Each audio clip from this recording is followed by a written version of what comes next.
Bismillahirrahmanirrahim. Rahmatullahi wabarakatuh.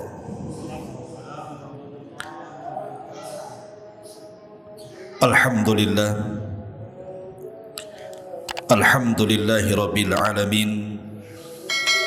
Wa bihi nasta'in wa ala umurid dunya waddin. Wassalatu wassalamu ala asrafil anbiya'i wal mursalin Sayyidina Muhammadin wa ala alihi wa sahbihi ajmain, amma ba'du. Hadirin dan hadirat yang dimuliakan Allah subhanahu wa ta'ala, alhamdulillah malam ini kita kembali bisa duduk untuk bertolabul ilmi di Masjid Nidaul Ilmi. Dan pembahasan di malam hari ini kita akan mengambil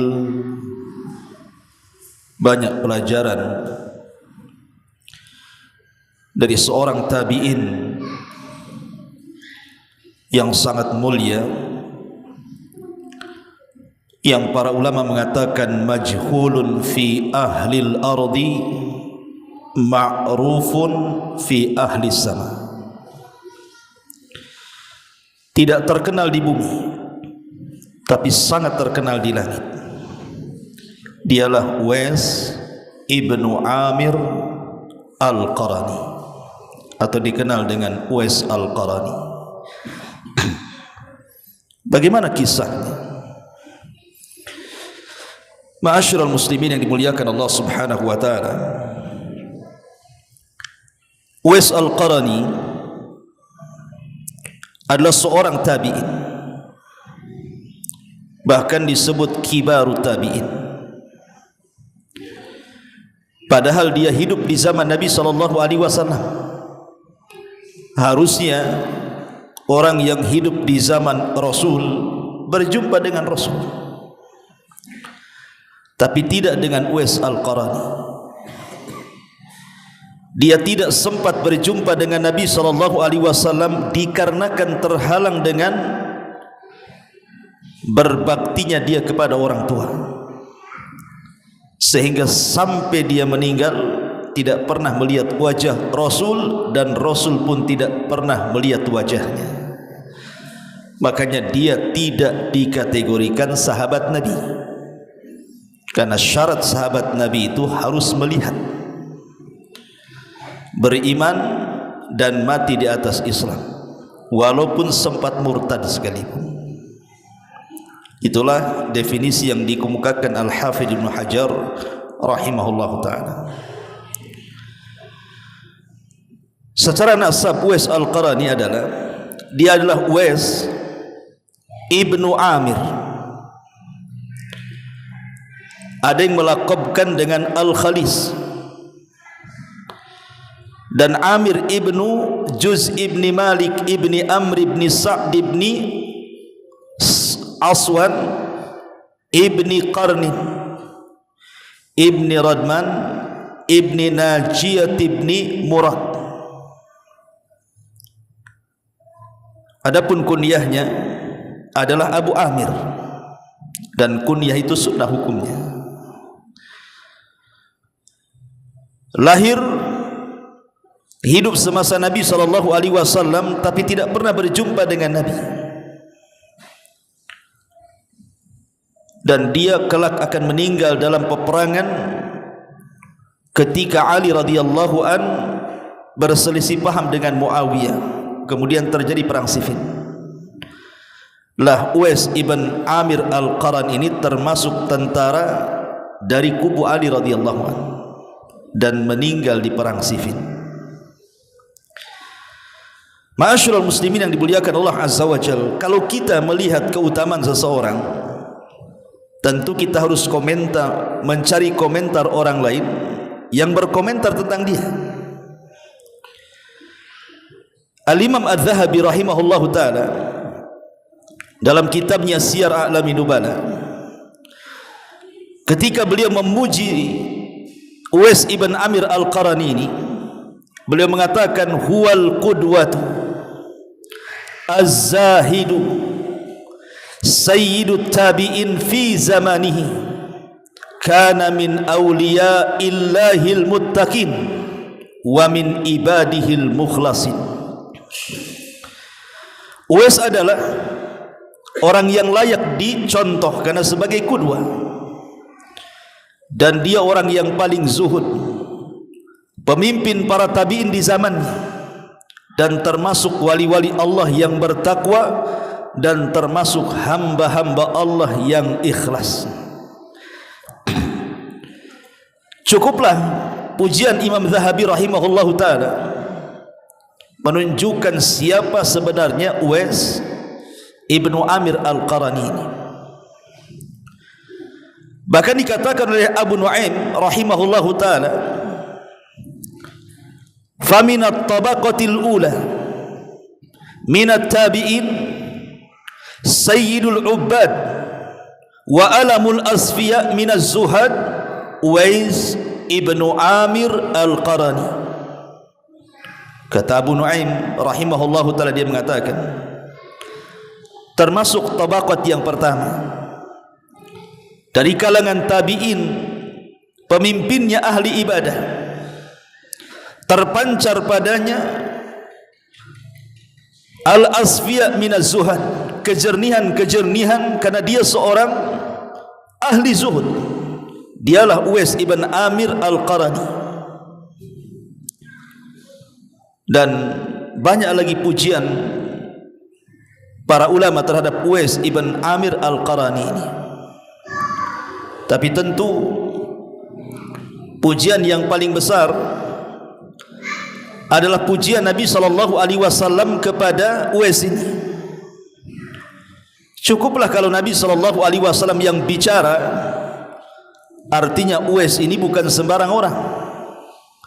Padahal Nabi SAW tidak pernah berjumpa dengan Uwais, dan Uwais pun tidak pernah berjumpa dengan Nabi.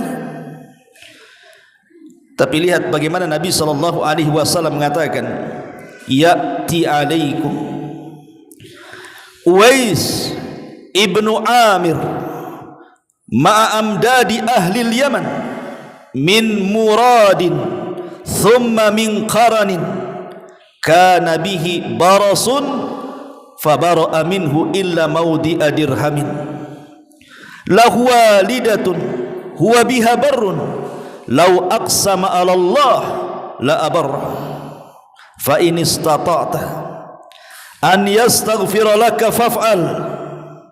Kata Nabi SAW, akan datang kepada kalian seseorang bernama Uwais ibn Amir Al-Qarani. Dia akan bersama rombongan penduduk Yaman. Ia berasal dari Murad, kemudian dari Qaran. Ia memiliki penyakit kulit sopak, kemudian sembuh darinya kecuali bagian 1 dirham saja. Ia punya seorang ibu yang sangat berbakti kepadanya. Seandainya ia bersumpah pada Allah, maka akan diperkenankan setiap permintaan dan doa-doanya. Ini pujian Nabi SAW kepada Uwais ibn Amir Al-Qarani. Ma'asyiral muslimin yang dimuliakan Allah Azza wa Jalla, baik kita akan kisah bagaimana perjalanan hidupnya Uwais ibn Amir Al-Qarani. Ma'asyiral muslimin yang dimuliakan Allah Azza wa Jalla, Uwais ini terlahir yatim dan hanya ditinggalkan seorang ibu. Jadi hidup berdua bersama ibunya saja. Ibunya ini sudah tua, kemudian lumpuh, kemudian buta. Dan kehidupan Uwais ini bukan orang kaya, tapi sangat miskin, dan bekerja sebagai penggembala unta dan kambing, mengambil upah-upah orang kaya di negerinya. Dan Uwais berusaha untuk berbakti kepada orang tuanya. Dia tidak menikah karena ingin berbuat baik kepada orang tuanya, karena tinggal satu-satunya tuh ibunya tuh. Makanya semua keperluan ibunya oleh Uwais ibn Qaran ini betul-betul dilaksanakan. Apa yang dimau ibunya dilaksanakan, kecuali satu. Uwais belum bisa mengabulkan keinginan orang tuanya kecuali setelah lelah letih dia berusaha untuk mengabulkannya. Apa keinginan orang tuanya? Dia ingin haji, ingin melihat Ka'bah, ingin menyempurnakan rukun Islam. Ini yang setiap malam Uwais berdoa kepada Allah. Macam mana dia harus mengabulkan keinginan orang tuanya? Dia orang miskin, tidak punya kendaraan, kemudian ibunya sudah tua, tidak sanggup berjalan, lumpuh lagi, buta. Macam mana caranya? Zaman dulu nggak ada travel, sekarang enak kan begitu. Haji bisa disingkat, haji plus, haji furoda, macam-macam haji sekarang ini. Lumpuh ada kursi roda. Zaman dulu macam mana caranya? Akhirnya Uwais ibn Amir ini terus berdoa kepada Allah Azza wa Jalla. Akhirnya Allah Subhanahu wa taala carikan jalan keluar. Wa man yatawakkal 'ala Allah fa huwa hasbuh. Ketika seluruh perkara ditambatkan kepada Allah Subhanahu wa taala, pasti Allah Subhanahu wa taala yang akan menjadi sutradaranya. Allah tahu bagaimana akan dibuat kepada Uwais ibn Amir al-Qarani ini. Satu hari Uwais membeli anak lembu. Anak lembu ini dibuatkan kandang di atas bukit. Setiap hari Uwais ibn Qaran ini membawa anak lembu itu. Kalau hendak memberi makan, diambillah anak lembu itu, dipikul dari atas bukit ke bawah, dikasih makan. Habis itu setelah makan, dipikul lagi, diletakkan pula di kandangnya di atas. Mungkin antum terpikir nanti kalau lembunya sudah besar, Uwais dan ibunya naik lembu gitu ya. Mana bisa padang pasir naik lembu? Padang pasir itu tidak bisa ditempuh lembu. Kendaraan satu-satunya yang bisa menembus padang pasir itu hanya unta. Kuda saja tidak bisa, apalagi lembu pula yang jalannya kayak semut gitu kan. Kapan sampainya? Ya. Bukan itu keinginan Uwais. Bukan berarti membesarkan lembu itu untuk ditunggangi supaya dia bisa naik haji. Bukan. Tapi Uwais ini sedang latihan fisik. Jadi dia sengaja menggendong anak lembu itu. Kalau dia ngasih makan, diambil anak lembu dari atas, dibawa ke bawah, dikasih makan, diangkat lagi oleh punggungnya sampai ke atas. Setiap hari seperti itu. Lembu ini binatang hidup. Setiap hari bebannya akan bertambah, sehingga tidak terasa bulan pertama, bulan kedua, bulan ketiga, sampailah datang musim haji bulan ke-8. Jadi kerjaan Uwais hanya mangkul lembu itu dari atas bukit ke bawah, dari bawah ke bukit lagi selama 8 bulan tuh. Sampai lembu itu menjadi 100 kg beratnya tuh. Gitu. Tangguh bantu mikul lembu 100 kg juga kan. Tapi itulah Uwais ibn Qaran. Dia sedang latihan fisik. Maksudnya apa? Untuk menggendong ibunya dari Yaman ke Mekah. Karena sudah latihan dia. Ya. Ketika betul-betul azam itu sudah sampai dia kemukakan ibunya dan mengatakan, "Bu, kita akan haji." Maka ibunya dengan senang. Akhirnya kemudian Uwais ibn Amir al-Qarani ini betul-betul menyediakan tempat, ya semacam keranjang lah kan begitu. Kemudian ibunya diletakkan di keranjang itu, kemudian dipikul oleh Uwais itu. Kemudian berjalan dari negeri Yaman ke Mekah. Anda bisa bayangkan memikul orang tua. Saya saja pernah naik bus itu 2 kali ganti mobil tuh. Saya dari Son'a ke Mekah waktu umroh itu, pertama datang ke Yaman itu 1 hari 1 malam itu, baru sampai di Mekah. Dengan perjalanan kadang enak jalannya, kadang enggak, kadang beliku-liku, kadang ke padang pasir. Wah, sudah capek semua badan tuh. Ini jalan kaki. Dan di zaman itu belum ada jalan kayak sekarang kan gitu. Sudah ada aspal, sudah ada macam-macam, namanya padang pasir. Kalau butuh makan ya sulit dicari, kalau butuh minum sulit dicari, kalau ada orang jahat macam mana pula kan begitu. Tetapi keinginan kuat Uwais ini betul-betul ingin mengabulkan keinginan orang tuanya. Dia tembus padang pasir ikhwan sampai ke Makkah. Ada memang orang tua yang digendong anak itu, tapi dari tempat tidur ke kamar mandi saja. Kan itu ya. Hanya untuk buang hajat karena dia lumpuh tidak bisa. Habis itu dari kamar mandi digotong lagi ke kamar tidur tuh. Berapa jaraknya tuh? Ini dari Yaman ke Mekah ini enggak main-main jalannya ini. Tapi begitulah anak saleh.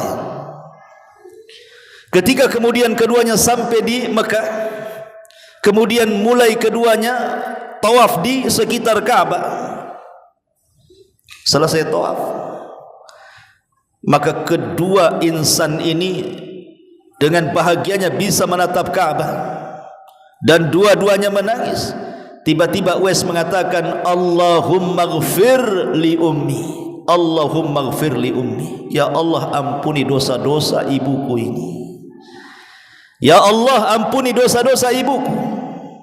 Kata ibunya, ya Uwais, kenapa engkau berdoa untuk dosa-dosaku? Kenapa engkau tidak berdoa untuk dosa-dosamu saja?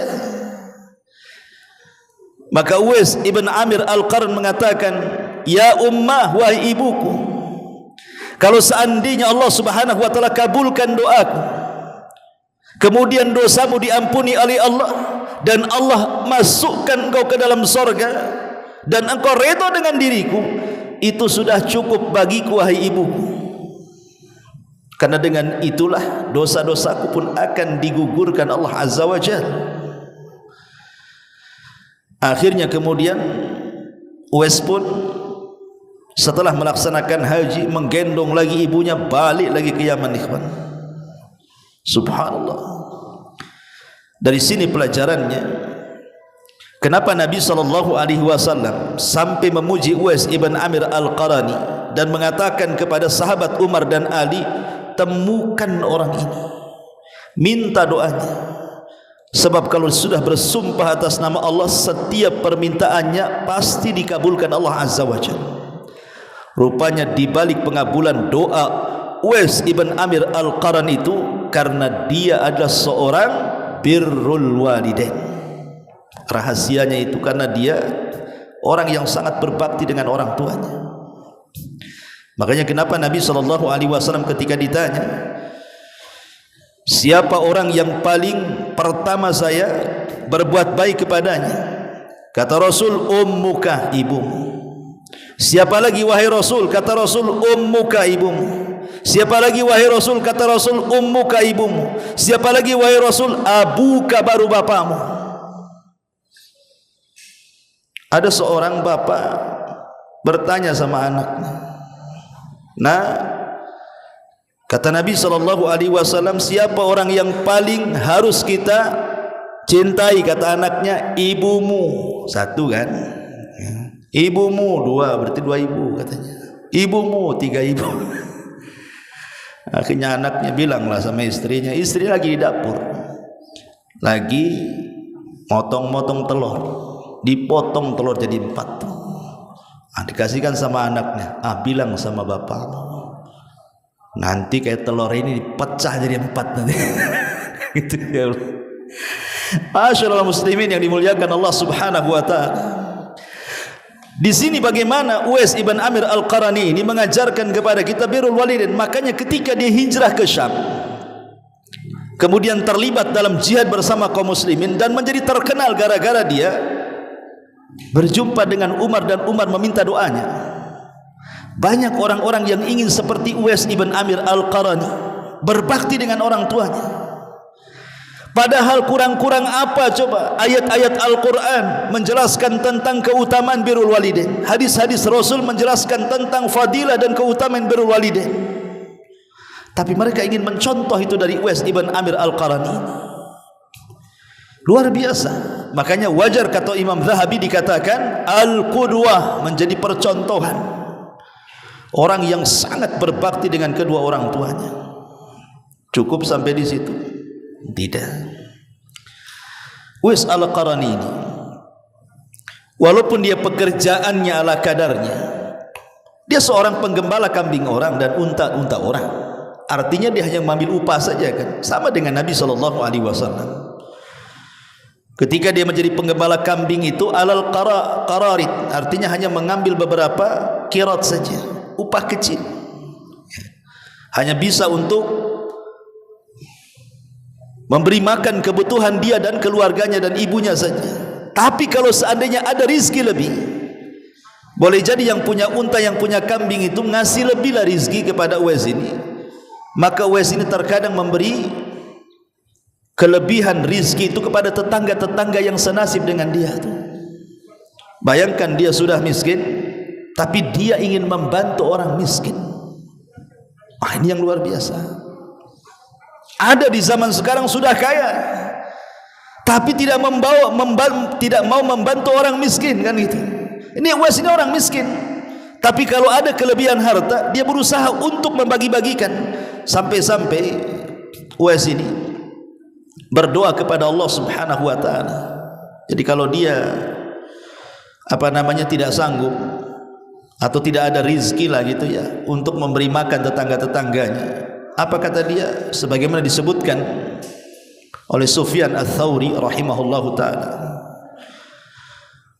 Uwais ini apabila terduduk gitu ya, temenung, tidak ada rizki yang bisa disedekahkan, maka dia akan menengadahkan tangannya ke langit dan mengatakan, Allahumma inni a'tadhiru ilaika min kulli kabidin ja'iatin wa jasadin 'arin laisa li illa ma 'ala dhahri fi wa fi batni. Apa kata Uwais? Ya Allah, aku minta uzur kepadamu dari setiap hati yang kelaparan, aku tidak bisa membantu mereka, atau setiap jasad yang boleh jadi tidak punya pakaian, aku tidak bisa berikan pakaian kepada mereka, sementara tidak ada pakaian kecuali yang melekat pada badanku, dan tidak ada makanan kecuali yang ada pada perutku saja. Lihat, orang miskin ingin membantu orang miskin. Makanya kenapa ketika Allah bicara tentang siapa para pendusta agama itu, ara'aital ladzi yukadzibu biddin fadzalika alladzi yad'ul yatim wa la yahuddu ala ta'amil miskin, dan tidak menganjurkan orang untuk membantu fakir miskin, itulah para pendusta agama. Ma'asyiral muslimin yang dimuliakan Allah Azza wa Jalla, siang hari Uwais adalah pekerja keras karena harus menghidupi keluarganya dan membantu tetangga-tetangganya. Tapi kalau di malam hari, Uwais adalah ubad, ahli ibadah. Uwais adalah ahli ibadah. Sampai-sampai dijelaskan di antara kalimat-kalimat yang bagus atau nasihat-nasihat yang bagus dari Uwais ibn Qaran ini. Dari Asbagh ibn Zaid, dia mengatakan, kana Uwais al-Qarani idza amsa yaqul hadhihi lailatur ruku'i fayarkau hatta yusbiha, wa kana yaqul idza amsa hadhihi lailatus sujudi fayasjudu hatta yusbiha. Kata Asbagh ibn Zaid, dia mengatakan Uwais ini kalau datang di waktu sore menjelang malam, maka dia mengatakan inilah malam harusnya orang itu ruku, maka dia pun ruku sampai subuh. Atau dia mengatakan ini malam untuk sujud, maka dia pun sujud sampai subuh. Jadi Uwais ibn Amir ini ahli ibadah. Sudah dia siangnya memang pekerja keras, dia harus menghidupi keluarganya dan membantu tetangganya. Di malam hari pula dia seorang ahli ibadah. dan dia seorang yang bakaan, selalu menangis kepada Allah Azza wa Jalla. Apalagi teringat wajah Nabi SAW yang belum pernah ditengoknya. Karena apabila ada orang-orang Yaman yang datang ke Madinah, kemudian mereka bisa menatap wajah Rasul, bisa memandang Rasul, bisa mendengar ucapan Rasul, bisa mendengar ceramah-ceramah dan wajangan Rasul, kemudian pulang ke Yaman, ceritalah kepada Uwais ibn Amir Al-Qarani. Jadi akhirnya terbayang ketika kawan-kawannya bercerita, mereka melihat Rasul seperti ini, seperti itu. Kepengenlah dia berjumpa dengan Nabi SAW. Setiap malam dia bayangkan Nabi SAW, kapan saya berjumpa dengan dia, kapan saya berjumpa dengan dia.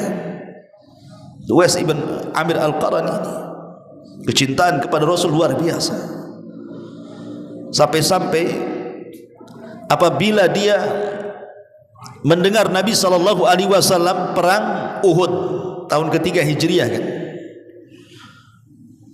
dia kan tidak ikut terlibat perang karena memang dari di Yaman kan, tidak berjumpa dengan Nabi. Tapi dia mendengar ada perang Uhud. Dan di perang Uhud itu Nabi SAW kan pecah gigi gerhamnya.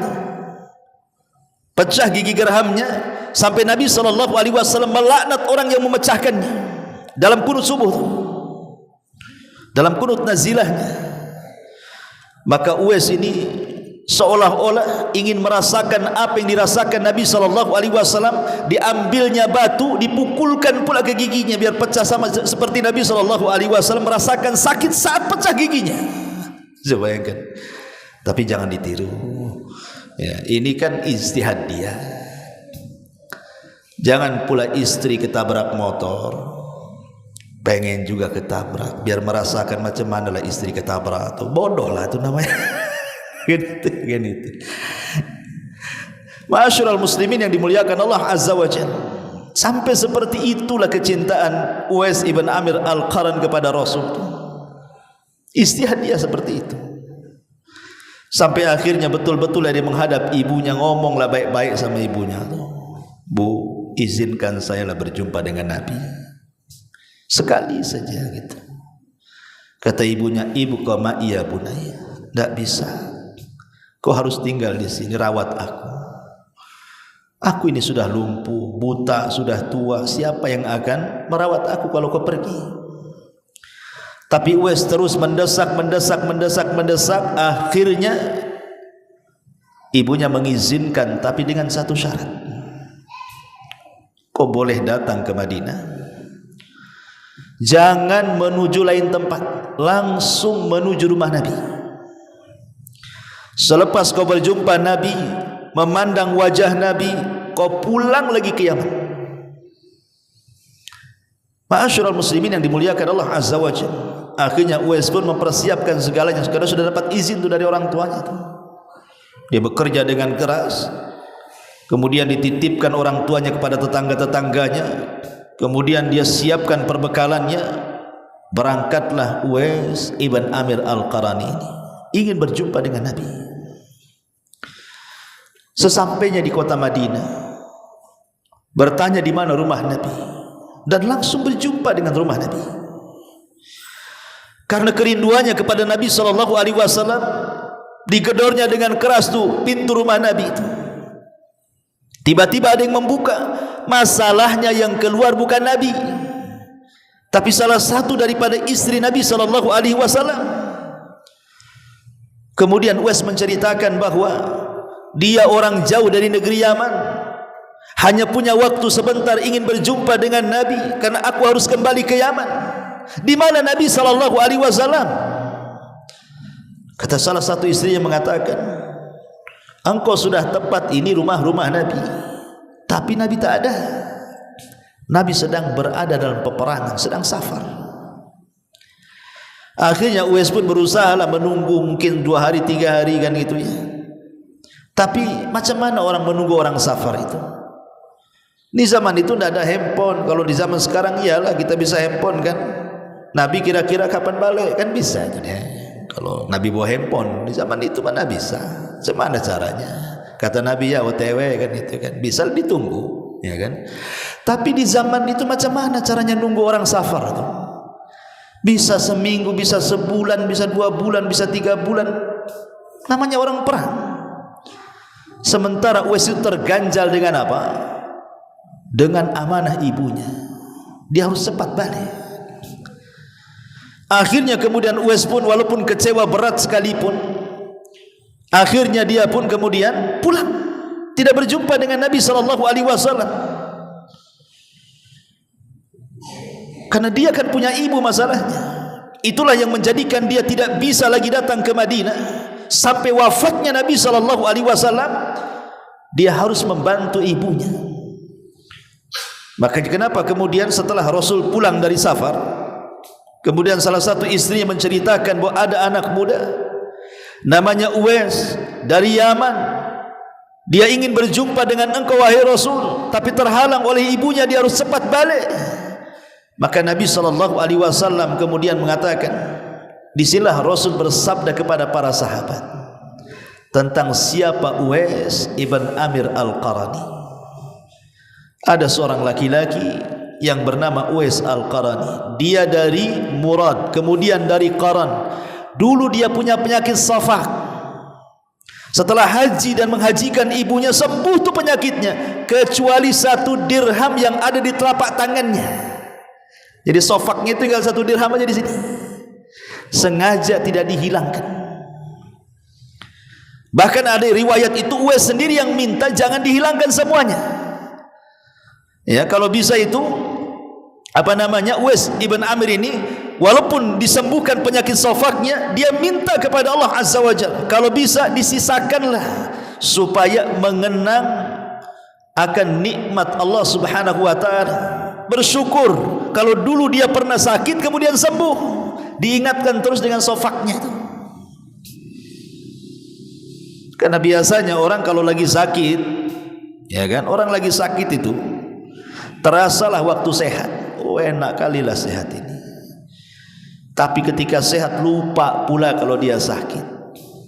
Waktu sakit janji tidak akan makan kacang biar gak kumat asam urat. Janji enggak makan sirup biar enggak kumat gulanya. Janji enggak makan ini, enggak kolesterolnya enggak naik. Itu waktu sakit tuh janji dia tuh. Sudah sembuh, mana ada main tekan main hantam aja. Kan gitu ya. Karena kadang-kadang orang lupa akan nikmat Allah tuh. Makanya kenapa kemudian Uwais ini meminta supaya ditinggalkan tuh, biar ingat kalau dulu dia pernah sakit, disembuhkan. Dan harusnya seperti itu seorang mukmin, diingatkan akan nikmat Allah Azza wa Jalla. Ya. Ma'asyiral muslimin yang dimuliakan Allah Subhanahu wa taala. Satu hari Umar bin Khattab radhiyallahu anhu dan Ali bin Abi Thalib radhiyallahu anhu. Karena begini ikhwan, salah satu khitab tentang kemuliaan Uwais ibn Amir Al-Qarani ini adalah diberitahu kepada 2 manusia mulia ini, kepada Umar dan Ali. Hei Umar, hei Ali, seolah seperti itu Nabi itu ya. Akan datang kepada kalian seorang yang bernama Uwais ibn Amir Al-Qarani. Kalau kau berjumpa, minta doanya, minta diampuni dosa-dosamu, agar Allah mengabulkan permintaan kalian lewat doanya Uwais, katanya. Itu kalau sudah bersumpah semua permintaannya pasti dikabulkan, kata Rasul. Subhanallah ikhwan.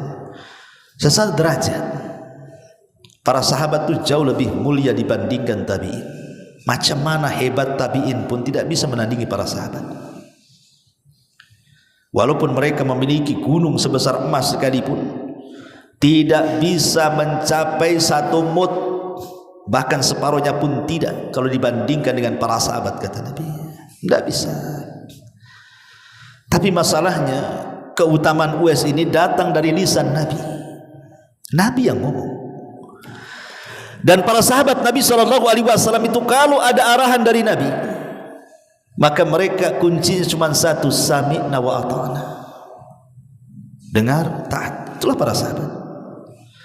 Makanya kemudian di masa Amirul Mukminin radhiyallahu an, setiap ada rombongan dari Yaman selalu dicegat, Selalu dicegah tuh. Kalau ada rombongan dari Yaman saja mau haji, maka Umar radhiyallahu an kemudian akan mencegat kafilah-kafilah dari Yaman yang haji itu dan mengatakan, afikum Uwais, afikum Uwais.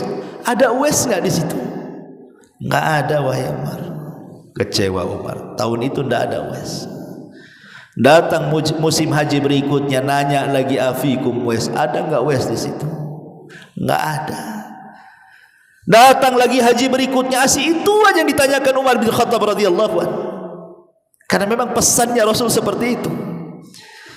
Jadi kegigihan Umar itu macam mana caranya harus ketemu dengan Uwais ini. Akhirnya satu hari,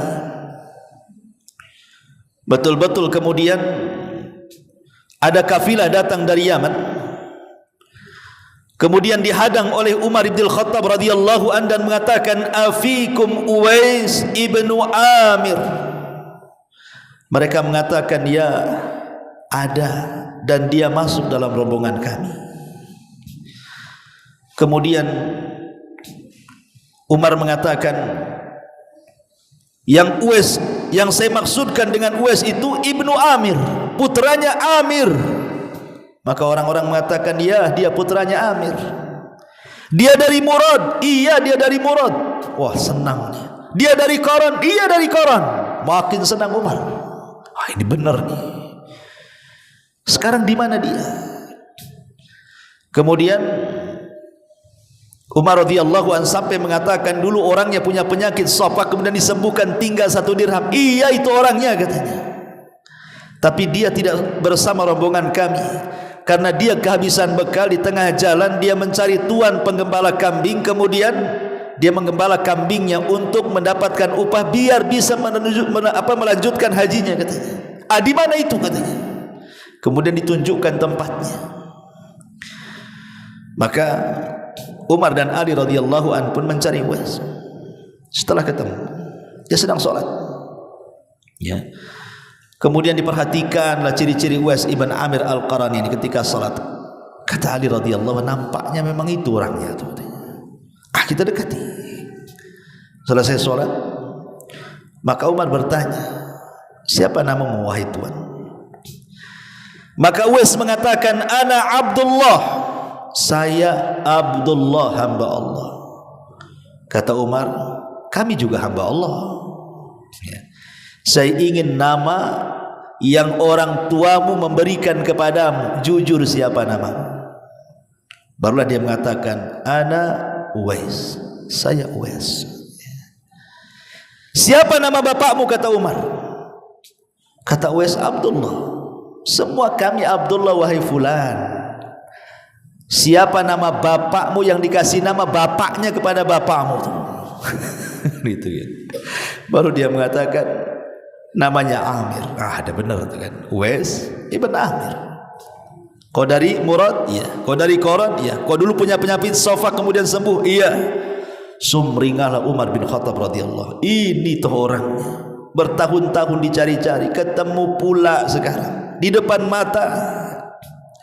Maka Umar radhiyallahu an kemudian mengatakan, fastaghfirli ya Uwais, mintakan ampun kepada Allah untukku wahai Uwais. Fastaghfirli, mintakan ampun kepada Allah untukku wahai Uwais, kata Umar. Maka kemudian Uwais mengatakan, wahai Umar, Amirul Mukminin, engkau kan baru datang dari haji. Ya, pasti doamu akan makbul lah kan begitu. Kenapa kau minta doa kepadaku? Kau belum, baru datang dari haji. Ya. Maka kata Umar bin Khattab radhiyallahu anhu, ya, memang aku baru datang dari haji, tetapi doamu sangat mustajab karena Nabi yang mengatakan. Akhirnya kemudian Umar pun kekeh meminta doa, maka Uwais pun mendoakan Umar bin Khattab radhiyallahu an, tapi Uwais minta syarat untuk tidak memberitahu siapapun tentang dirinya. Kemudian kata Umar, aina turidu? Selepas kau haji ini, kau hendak pergi ke mana? Ditanya tujuan hidupnya. Kata Uwais, dia mengatakan, aku ingin ke Kufah, ke Syam. Aku ingin berjihad di sana.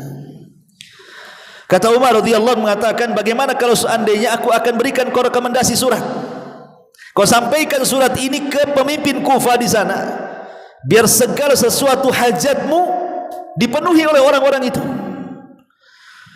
Tetapi Uwais mengatakan, qala akunu fi abratin nas ahabbu ilayya, ya Amirul Mukminin, aku lebih suka menjadi orang miskin dibandingkan orang kaya. Tidak perlu, biar aku berjalan sendiri dengan ala kadarnya ini. Lihat tawadhunya Uwais bin Amir ini, ya. Lah kemudian setelah dia hidup di Syam, banyaklah orang-orang Kufah itu haji setelahnya. Setelah Uwais ada di Kufah gitu ya, orang-orang Kufah itu ada yang haji ke Mekah. Kemudian diceritakan sama Umar bahwa di sana lo ada Uwais, katanya. Kalau engkau datang dan menemukan dia, mintalah doanya. Kan Nabi SAW mengatakan, lau aqsama 'ala Allah la abarra. Dia itu kalau bersumpah atas nama Allah, semua permintaannya dikabulkan. Maka para pembesar-pembesar Kufah ini setelah mendapatkan informasi dari Umar bin Khattab, pulang dia ke Kufah setelah haji, dicarinya Uwais itu. Setelah ketemu, maka mereka pun kemudian meminta doa Uwais ibn Amir al-Qarani. Kemudian Uwais pun mengatakan, kenapa Amirul Mukminin beritahu sehingga semua manusia tahu tentangku? Dari situlah dia bersembunyi sampai ketika terjadi perang Siffin. Kemudian dia terlibat jihad dan Allah wafatkan di Siffin dengan kematian yang syahid. Itulah Uwais ibn Amir al-Qarani rahimahullahu ta'ala. Sampai-sampai Nabi SAW pernah mengatakan dalam sebuah hadis yang dikeluarkan Imam Tirmidzi dan disahihkan oleh Syekh Albani rahimahullahu ta'ala, yadkhulul jannah bi syafa'ati rajulin min ummati aksar min Bani Tamim. Akan masuk surga sejumlah orang yang lebih banyak dari Bani Tamim dengan syafaat seorang laki-laki dari umatku. Sebagian para ulama seperti Hasan al-Basri rahimahullahu ta'ala ketika memberikan catatan kepada hadis ini, yang dimaksud seorang laki-laki dari umatku adalah Uwais ibn Amir al-Qarani, sebagaimana dijelaskan dalam kitab Mustadraknya karya Al-Imam Hakim rahimahullahu ta'ala. Wallahu alam. Saya ada acara di Jabal Uhud, mungkin sampai di sini dulu. Subhanaka bihamdika asyhadu an la ilaha illa anta astaghfiruka wa atubu ilaik. Allahu ta'ala alam. Assalamualaikum warahmatullahi wabarakatuh.